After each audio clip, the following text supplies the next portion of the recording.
ಗುರುಗಳೇ, ಈ ಗ್ರಸ್ತೋದಯದ ವಿಶೇಷತೆ ಬಗ್ಗೆ ಹೇಳ್ತಾ ಇದ್ರಿ. ಸೊ ಓವರ್ ಆಲ್ ಈಗ ಗ್ರಹಣ ನಮಗೂ ಇನ್ನೇನು ಇನ್ನು ಸ್ವಲ್ಪ ಹೊತ್ತಲ್ಲಿ ಗೋಚರ ಆಗುವಂತಹ ಸಮಯ ಏನು ಹೇಳ್ತೀರಾ? ಇಲ್ಲ, ಈಗ ಅದೇ ನಮ್ಮ ಹಿರಿಯರು, ನಮ್ಮ ಆನಂದ್ ಗುರುಜಿಯವರು ಅದೇ ಹೇಳ್ತಿದ್ದು. ಈ ಗ್ರಹಣ ಕಾಲವನ್ನು ನಾವು ನೀವು ಹೇಳಿದೆ ಒಂದು ಸಿದ್ಧಿ ಕಾಲಗಳು, ಪರ್ವಕಾಲಗಳು ಇವೆಲ್ಲವೂ ತಂದಾಗ ನಾವಂತೂ ಇದಕ್ಕೊಂದು ಸೂತಕದ ಕಾಲ ಅಂತಲೇ ಹೇಳ್ತಿದ್ವಿ. ಒಂದು ಕೆಟ್ಟ ಕಾಲಗಳು, ಮುಹೂರ್ತವಿಲ್ಲದ ಕಾಲಗಳು ಇಂಥವೆಲ್ಲ ತೆಗೆದುಕೊಂಡಾಗ ಈ ಸಂದರ್ಭದಲ್ಲಿ ಭೋಜನಾದಿಗಳನ್ನು ನಿಷಿದ್ಧವನ್ನು ಮಾಡಬೇಕು. ಆಲ್ಮೋಸ್ಟ್ ದೊಡ್ಡ ದೂರದ ಪ್ರಯಾಣಗಳನ್ನು ನಿಷಿದ್ಧವನ್ನು ಮಾಡಬೇಕು. ಆದಷ್ಟು ಸಹ ದೈವತ ಆರಾಧನೆ, ಉಪಾಸನೆ ಇದರಲ್ಲಿ ನಾವು ಮಗ್ನರಾಗಿರಬೇಕು. ಈ ಗ್ರಹಣ ಕಾಲವನ್ನು ಆಲ್ಮೋಸ್ಟು ಏನಾದರೂ ಸಿದ್ಧಿಗಳನ್ನು ಮಾಡ್ಕೊಳ್ಬೇಕು ಅಂದರೆ ಮಂತ್ರ ಸಿದ್ಧಿಗಳನ್ನು, ಜಪಸಿದ್ಧಿಗಳನ್ನು, ಈ ಥರದ್ದೇನಾದರೂ ಅಥವಾ ಅಪರ ಕಾರ್ಯಗಳನ್ನು, ಪಿತೃ ಕಾರ್ಯಗಳನ್ನು, ಪಿತೃ ತರ್ಪಣಾದಿಗಳನ್ನು, ಮೋಕ್ಷ ಬಲಿಗಳನ್ನು ಇಂಥದ್ದು ಮಾಡಲಿಕ್ಕೆ ಈ ಗ್ರಹಣ ಕಾಲವನ್ನು ಉಪಯೋಗಿಸ್ಕೊಳ್ಬೇಕು.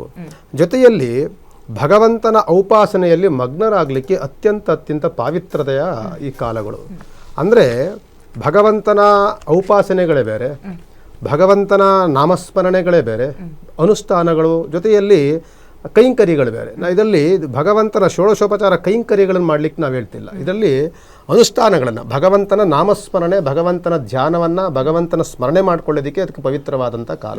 ಇದನ್ನು ಮಾಡಬೇಕು. ಆದರೆ ಯಾವುದೇ ಒಂದು ಮುಹೂರ್ತ ಕಾಲಗಳನ್ನು ಇಲ್ಲಿ ಇಡ್ಲಿಕ್ಕಾಗೋದಿಲ್ಲ. ಯಾವುದೇ ಒಂದು ಪೂಜೆ, ಬೇರೆ ಮುಹೂರ್ತವನ್ನಿಟ್ಟು ಮಾಡುವಂಥ ಯಾವುದೇ ಕೈಂಕರ್ಯಗಳನ್ನು, ಆಧ್ಯಾತ್ಮಿಕವಾದಂತಹ ಕೈಂಕರ್ಯಗಳನ್ನು ಯಾವುದೂ ಸಹ ಈ ಗ್ರಹಣ ಕಾಲದಲ್ಲಿ ಮಾಡೋದಿಲ್ಲ. ಇಡದಲ್ಲೇ ಇರುವಂತಹ ಕೈಂಕರ್ಯಗಳೇನು ಸಿಗುತ್ತೆ ಅದನ್ನು ಖಂಡಿತವಾಗಿ ಈ ಸಂದರ್ಭದಲ್ಲಿ ಮಾಡ್ಬೋದು. ಗ್ರಹಣ ಕಾಲವನ್ನು ಆಲ್ಮೋಸ್ಟ್ ಪ್ರತಿಯೊಂದು ಸೂರ್ಯಗ್ರಹಣವಾಗಿರ್ಬೋದು, ಚಂದ್ರಗ್ರಹಣವಾಗಿರ್ಬೋದು, ಗ್ರಹಣ ಅಂತ ಅಂದ ತಕ್ಷಣವೇ ಅಲ್ಲಿ ಒಂದು ಕೆಟ್ಟ ಕಾಲ.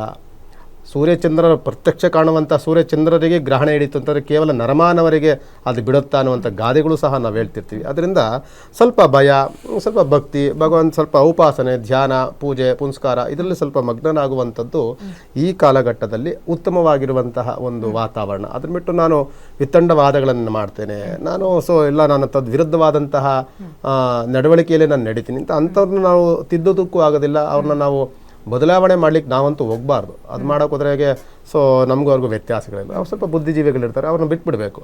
ನಮ್ಮ ಕೈಂಕರ್ಯ ಏನಿದೆ, ನಮ್ಮ ಅನುಷ್ಠಾನಗಳಿದೆ, ನಮ್ಮ ಕರ್ತವ್ಯಗಳೇನಿದೆ, ನಮ್ಮ ಆಧ್ಯಾತ್ಮಿಕ ಚಿಂತನೆಗಳಿದೆ, ಆ ಚಿಂತನೆಯ ಮಾರ್ಗದಲ್ಲಿ ನಡೆಯುವಂಥದ್ದು ಈ ಗ್ರಹಣ ಕಾಲದಲ್ಲಿ ಸೂಕ್ತ ಅಂತ ಈ ಸಂದರ್ಭದಲ್ಲಿ ಹೇಳ್ಬೋದು. ಓಕೆ, ಎನಿವೆ ಇಷ್ಟೊತ್ತು ಬಹಳ ಸುದೀರ್ಘವಾಗಿ ನಮ್ಮ ಜೊತೆ 2 ಗಂಟೆಗಳ ಕಾಲ ಕುಳಿತು ಈ ಚಂದ್ರಗ್ರಹಣದ ಬಗ್ಗೆ ವಿಶ್ಲೇಷಣೆಯನ್ನು ಕೊಟ್ಟಿದ್ದೀರಿ. ಧನ್ಯವಾದ ತಮಗೆ. ನಮಸ್ಕಾರ. ಸರ್ವೇ ಜನ ಸುಖಿನೋ ಭವಂತು. ಓಕೆ.